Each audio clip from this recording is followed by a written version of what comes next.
Lieutenant General Raj Kadyan is joining us here on the broadcast. Thank you very much, Lieutenant General, for speaking to us. This conversation comes amid extremely tragic news of an Indian student who lost his life in the shelling in Kharkiv. And of course, amid the entire evacuation process that is underway. But nonetheless, every day now is becoming more and more dangerous for all of these students to be stranded there. Me? Yes, please go on if you can hear me. Yeah, not very clear, but I can make out.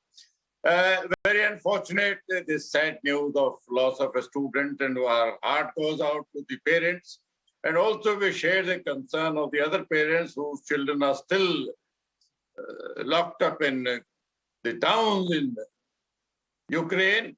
And I think the last number is still there, around 15,000 if one is to believe another channel report.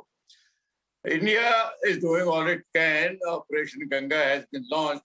In my view, the rescue is in two parts. One is to get the children or the Indians out of Ukraine into one of the Western countries from where they can fly out. Part two is to fly them out.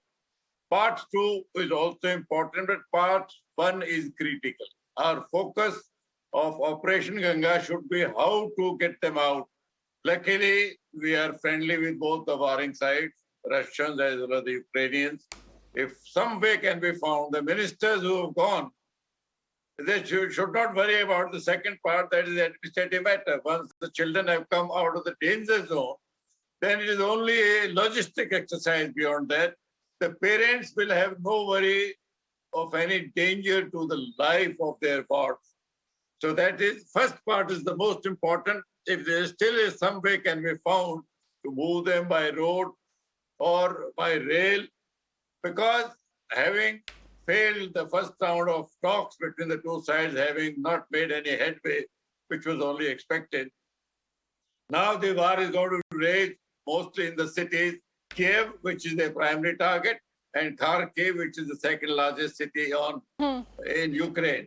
Yes. So the war is going to carry on. I mean, Russia is also going to use more and more lethal weapons, including thermobaric bombs, which can even affect people. It gives out aerosol, which can even target people who are hidden in bunkers or caves or some kind of a shelters. So one has to take it as it comes, because there is no stopping Russia. They want to capture the capital to start with, and Kharkiv, which is as important in their perception. So it is very unfortunate that we have a large number of students and other Indians still stuck there. Yes. Government is doing what can be done under the circumstances. Till that happens, please stay under the shelter till you are able to get out, whatever. Advisory is fine that move out of Kiev, but where do they go? And how do they go? So that is the kind of thought which our honorable ministers should give their mind to, rather than flying them out from the airport that embassy staff can do. That is more of a logistic matter now. But the critical part is to get the people out of the war zone, out of the danger, physical danger that they face to their life. So I hope some leeway is available, and I'm sure the ministers are trying for it. Government is doing what it can, although it is late, but I don't think anybody could have acted earlier. Nobody knew the war is going to happen till about a day or two in advance. Even the universities, I heard one of the parents very sad news that since the semester fees are to be paid in February, the university did not want to close and start the online classes. It was more a matter of personal greed, but then human life, that is how it goes. If that is true, that is very, very unfortunate. The universities have played with the life of our young people. But one hopes that everybody remains safe. One can only hope and wish them all the best.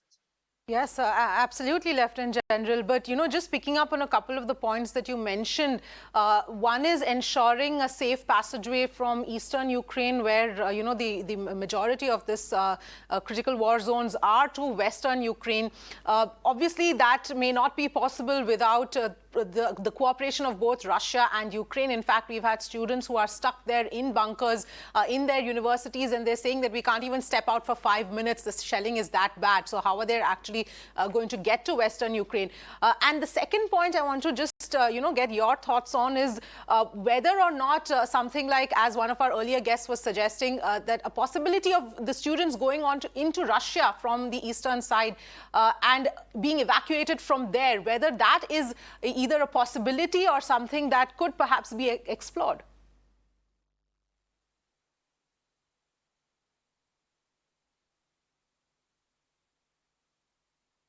You're asking me, madam. Is my voice reaching you? No, I missed your voice, but if it is about evacuation, in my view, I've already given that government is doing what it possibly can under the circumstances. A war is on.